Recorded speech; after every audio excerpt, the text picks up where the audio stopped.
I do not own the rights to this video. I use this video in accordance with the Fair Use Act of 1976 for purposes of news reporting, teaching, scholarship, research, and documenting. We're working to get over this. Okay. So, Jesus, you're the security officer, and you were called to check on a door that was, I guess when a door is left open for a certain amount of time, you're supposed to go check on it, right? Yes, we get notifications making sure that to secure them, or if they were already been secured, just making that that check on the doors. Okay, so you were going up the fire escape to get there? Via the stairwell. I was coming from the 31st up to the 32nd. Right. When I approached the door, it didn't open, and it was blocked off, so I had to reroute. Is that a normal thing, that the door at the fire escape, the stairwell would be blocked off? No, they're always supposed to remain open. Right. And so after I would drop down and then came back through the hallway, and then I approached the room, got into the door. There was a metal bracket holding the door in place. Right. So what we're talking about here, just so everybody's clear, okay, so this is where the hotel room where the shooter was. This is the stairway, and this door here was blocked, and you didn't know that till you came up through the elevator and went through this door and saw that there was something blocking that door. And when you saw that, did you think, that's weird, why would somebody put brackets on a door? Yeah, that's just out of the ordinary. That was the beginning? Yeah. Okay, and then you walk out of this, and this just slammed? Well, when I was in between that area, I was calling security dispatch to get transferred to engineering. They didn't know anything about it, so they dispatched an engineer to go verify what that was. That's when you got called? Yes. Okay.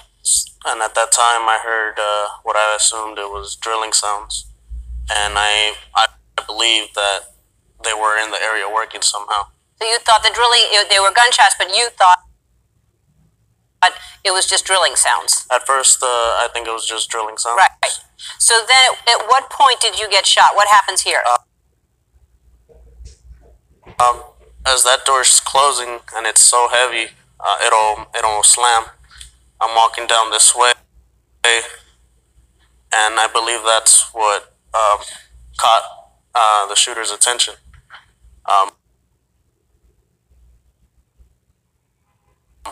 As I was walking down, I heard rapid fire, and at first I took cover. I felt a burning sensation. I went to go lift my pant leg up, and I saw the blood.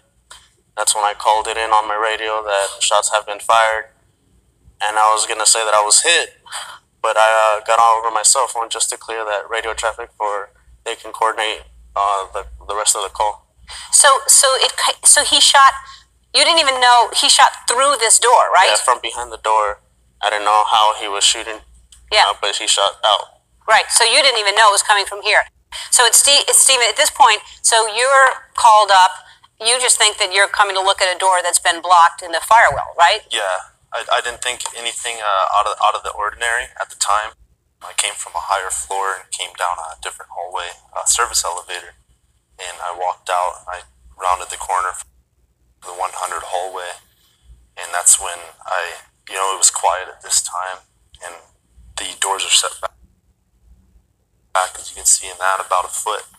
And Jesus was towards the end of the hallway, but I didn't know at that time. I thought I saw someone hop out of the cubby, and I kept walking, and once I got more than halfway is when I saw Jesus, and I started to hear shooting. And I thought, at the time I didn't know it was shooting, I thought it was a jackhammer. As an engineer, I'm like, we're not working up here this late at night. We wouldn't be doing that. Right. And it was, I believe, outside. It wasn't in the hallway yet. And that's when Jesus, he leaned out and he said, take cover, yelled at me, and within milliseconds, if he didn't say that, I would have got hit. Because he was still shooting. So you would have been hit had he not told you. Yeah, it wasn't even fully in cover, and they were passing behind my head, and I could feel the pressure. You could feel the pressure going past you, just even being out of the way. Yes. And were guests coming out of the door? There was a female that came out, and I told her to go back inside. It wasn't safe. Mm-hmm. Shortly after, that's when Stephen was approaching, and I told him to stay back and get cover. And that's when more rounds were dispersed. Right. Wow. So, and I mean, really, he saved your life.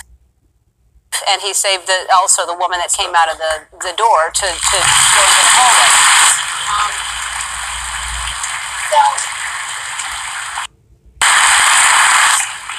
I know, first of all, thank you so much for being here. And I know that you've had so many people asking for you to tell the story and to talk about this. And I understand your reluctance because you just want this to be over. So you're talking about it now, and then you're not going to talk about it again. And I don't blame you, because why relive this over and over again? But it's helpful for people to understand what a hero you are, because you, being shot in the leg, saved so many people's lives. And instead of you just getting out of there, you saved Stephen's life, you saved that woman's life, and who knows how many other people. And so we just wanted to celebrate you. That's why you're here today, because we want to thank you for what you've done. Even after this happened, instead of going to the hospital, you stayed to help the police and give them all the information they needed to piece these things together. And also, what else did you want to mention? I just want to mention all the people that assisted that night. Whether it was Metro, the FBI, the community especially coming together to help everyone in need, the first responders, even the people that got called in to assist in the hospitals, and just everything puts pieces together on how everyone came together to help that night, even in the darkest hour. Yes, there were a lot of people that showed up to help. All right, and Stephen? Definitely, I want to thank the first responders and people on the ground at the show helping each other out. I mean, I think the acts of humanity were major that night, and I want to thank Jesus again from my family and all my friends and everybody for saving my life. Yep. Yeah, that's really, you did. I don't know if you're taking all that in, and I know, like you said, it's hard. You think about that a lot, and you did. You saved people's lives. And we, of course, wanted to give you money. We wanted to, and you both were very, very specific. You said you don't want money. You don't want money at all. So you're not getting any money. All right? So we're not going to give you money. But Stephen, your favorite team is the Colts, and you've never been to a game. So the NFL is flying you to meet the team and get VIP tickets, so you're going to go see the Colts. All right. And then also, it's over here. Okay. Also, Jesus, you're a fan of the Oakland Raiders, and Shutterfly is going to give you season tickets when the team goes to Las Vegas. You're going to be able to see them.